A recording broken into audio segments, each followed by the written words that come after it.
I've been a resident of the city of South Euclid for over 35, 36 years now.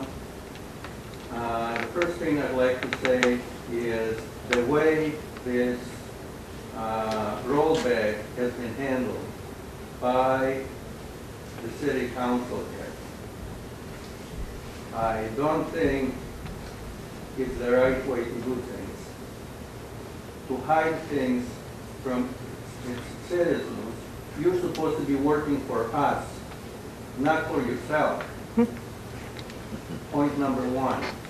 Point number two, the tax itself, this rollback, is completely unfair to people working outside of the city of South Euclid, in that I'm paying my full tax outside of this city, and now you're asking me to pay a full tax in addition. This is double the taxation for people who are not working in this city but are residents here. So I'm paying twice the tax that somebody who works in South Euclid pays. So it's an unfair tax to start with. Those who voted to have this rollback enacted work against the benefits of the citizens of South Euclid.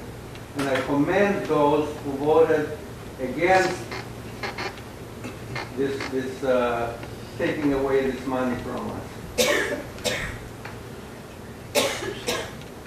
That's about what I have to say. As far as cutting down your expenses, I think you should look into the operation of the city of South Euclid. What I have observed this past winter is before anybody piled up any kind of leaves on their tree lawns, the city service department sent out people to pick up leaves. It was ridiculous watching them pick up single leaves off of tree lawn which had no leaves piled up on. Obviously, the city must have too many people working for them. The other thing I observed was day after day, the city sent out snow plows at 4:30, 5 o'clock in the morning, and there was no snow to clean because none had fallen. Why does the city send out snow trucks to clean non-existent snow? I think the city should look and tighten up their belts and look at places where there is waste such as this before coming to the citizens and taxing them to that. Thank you.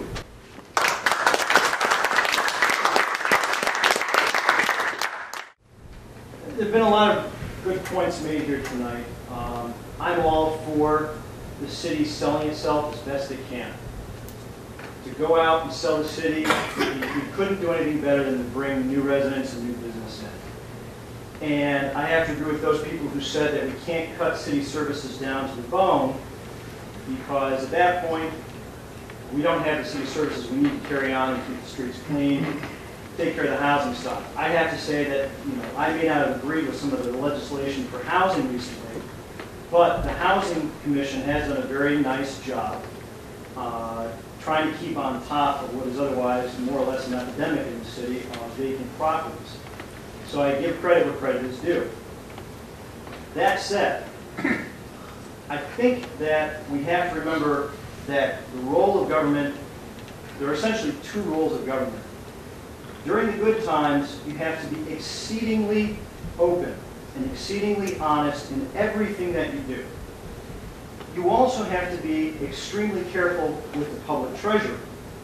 And you need to do that for one reason, and that's because when you get to the bad times like we have today, you need all the credibility you can get with the people in this room and in this city in order to pass very unpopular legislation that you're trying to pass now.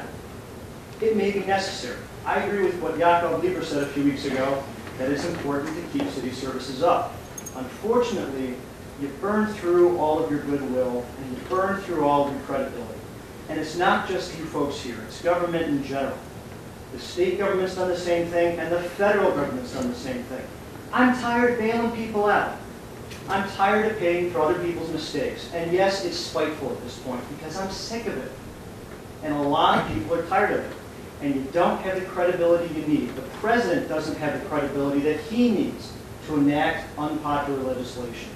And when the city acts the way that it has the last 5 years, you're not going to get our support when you really need it, because I don't have anything left to give.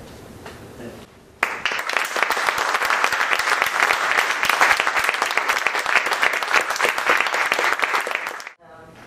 And also with the local Chamber of Commerce. So I do want to remind all of us, as we're looking at solutions, that when it pinches us, that's when we speak up, yes? Yes. So, you know, and I feel a lot of the same pinches as people in the room. You know, my own personal health care costs have gone up $1,200 per quarter, you know, those kinds of things. So we know, I know what that is like as well. However, I do appreciate the focus on development that Annie Lynn mentioned moving forward. I think it's important for us to do things like advertise about coming and living in South Euclid, opening a business here. It is important. That's what's going to help generate income. So I appreciate that aspect of the planning moving forward. We're all going to feel a pinch somewhere. So whatever it is, you know, from my perspective, whatever it is that we can do as residents and absorb a little bit of the pinch, we're all going to do it somewhere along the line. I also am happy with city services. I love living here. I've been living here for 24 years. So I guess part of what I'm saying is to all of us in the room is to have an open mind that there's no silver bullet solution for anything. It's going to come from a lot of different directions.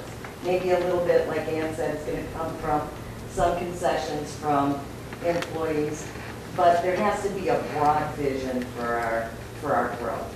And so, you know, let us know what we can do to help, and I'm with you guys. Thanks.